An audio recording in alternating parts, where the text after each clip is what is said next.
आप सब जानते हैं, पहले तो सोच यह थी कि हम दो हमारे दो बढ़िया थी, फिर सोच यह थी कि हम दो हमारा एक कहीं तक ठीक थी, फिर यह सोच हुई कि हम दोनों ही काफी हैं। चलो ठीक है, लेकिन अब ये सोच चल गई है कि ब्याह की आवश्यकता क्या है। हम ऐसे ही साथ रह लेंगे।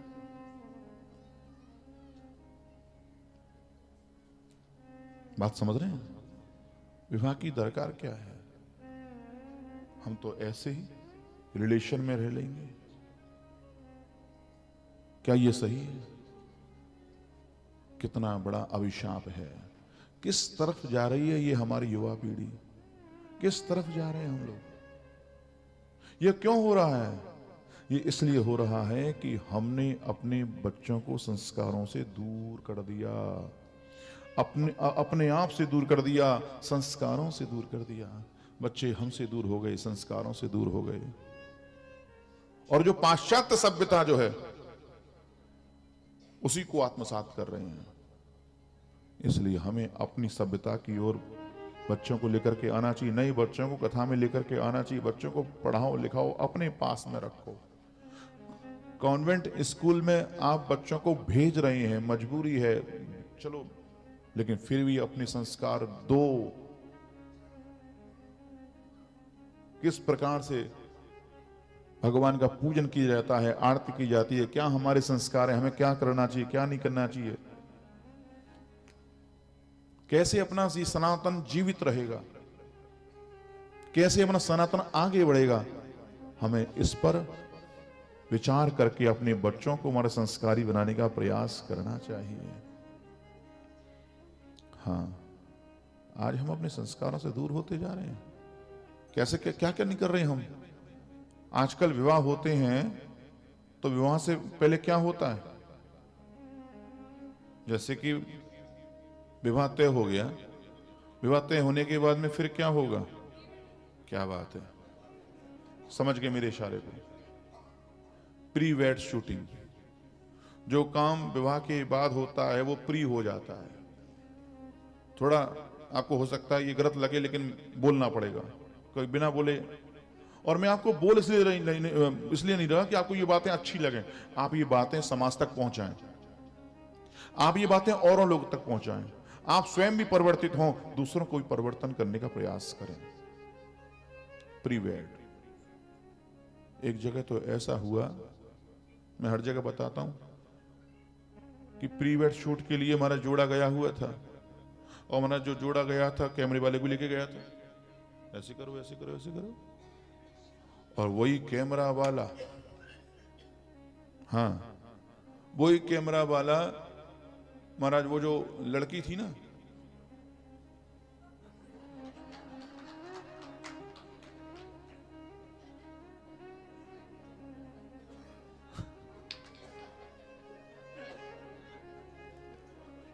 एक जगह कथा कर रहे थे हम, तो हमने ये बात कही तो हमारे कैमरे वाले की तरफ सब देखने लग गए।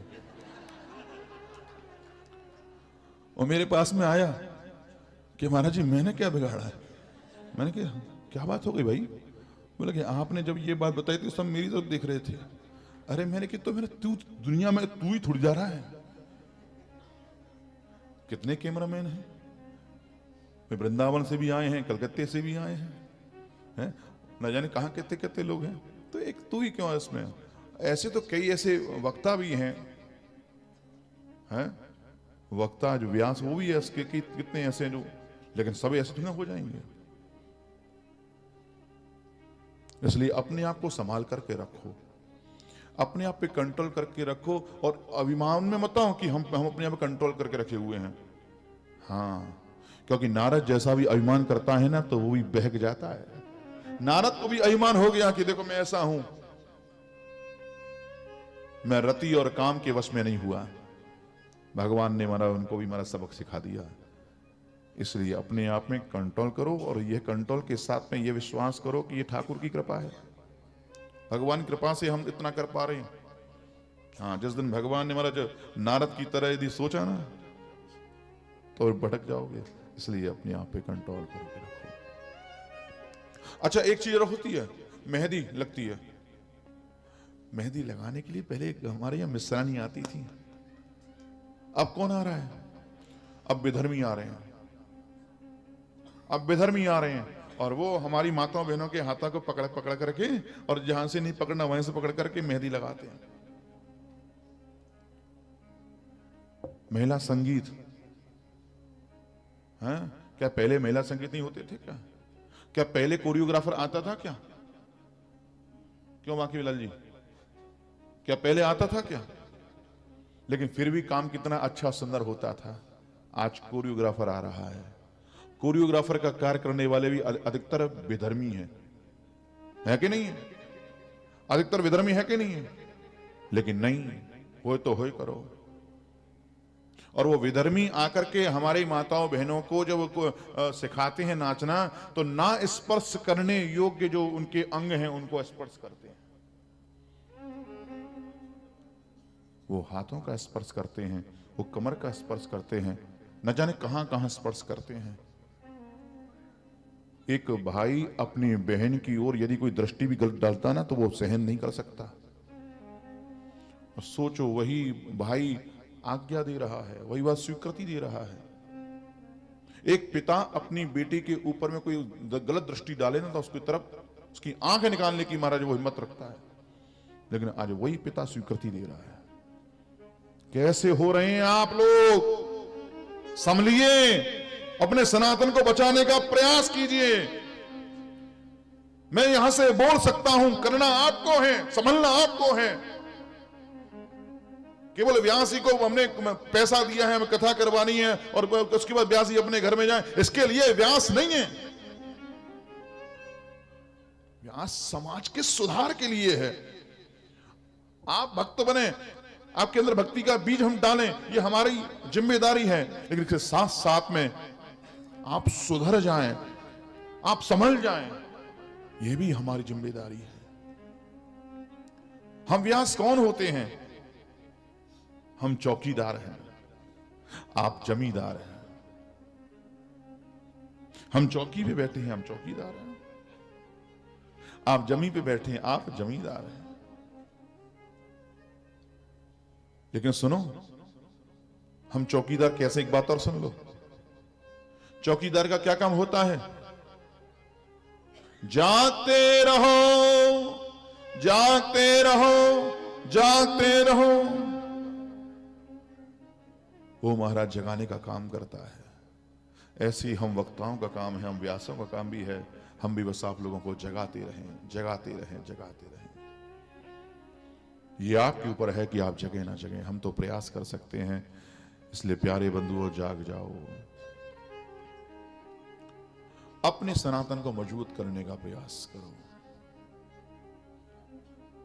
हम बाजार में सामान लेने के लिए जाते हैं, जाते नहीं जाते हैं? माताएं बहनें सामान लेने के जाते हैं।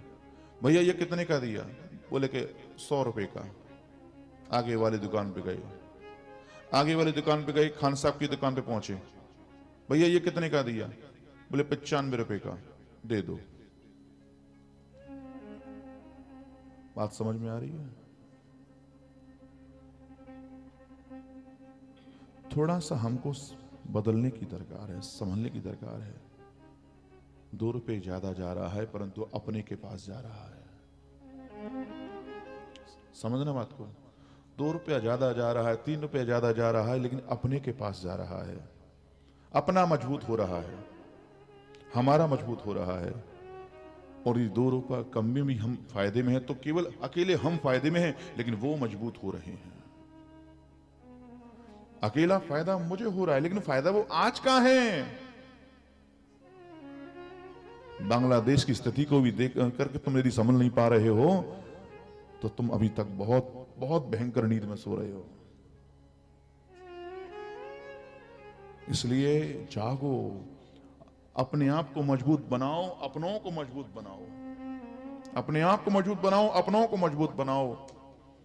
इसलिए यदि कोई सामान खरीदना है तो अपनों से खरीदो। ये सस्ता तो देगा, परंतु शुद्ध नहीं देगा।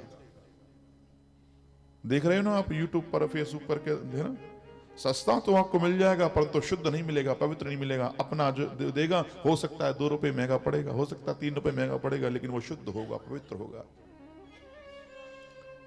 और सनातन के लिए शुद्धता सबसे पहले है, पवित्रता सबसे पहले है।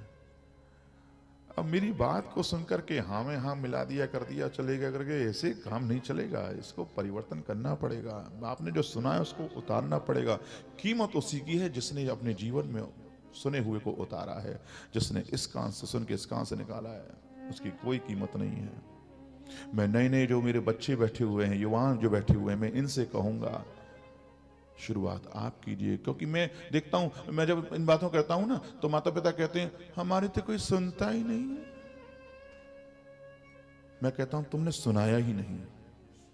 जिस समय सुनाने के समय था तुमने सुनाया ही नहीं। जिस समय रखने का समय था तुमने उसमें रखा नहीं। मेरी बात कड़वी हो सकती है, लेकिन मैं गलत नहीं कह रहा हूं। जिस समय वो गलत राह पे जा रहा था उसी समय डांट देते, उसी समय रख देते, तो आज तुम ये ना कहते कि मेरी सुनता ही नहीं है। बच्चे को जिस प्रकार से हो संभालने का प्रयास करना चाहिए, प्रेम से भी, डांट से भी, पिटाई से भी। हाँ, जब दरकार पड़े तो करनी पड़ती है। हाँ, लेकिन इतना बना करके रखो बच्चा आंखों से ही डर जाए। पिता की आंख टेढ़ी हुई और बच्चा सीधा चलने लग जाए। इतना बना करके रखो, दरकार ही नहीं पड़े। जब हम बचपन में ही इस प्रकार से शिक्षित कर देते हैं तो वो दिन कभी नहीं आता कि हम ये कहें कि सुनता ही नहीं है, सुनता ही नहीं है। तुमने सुनाने का प्रयास ही नहीं किया। ऐसे सुनाने का प्रयास करो, समझने का प्रयास करो। बच्चों, आप लोग परिवर्तित हो। सबसे पहले आप परिवर्तन लेकर के आओ, क्योंकि एक युवा ही परिवर्तन ला सकता है।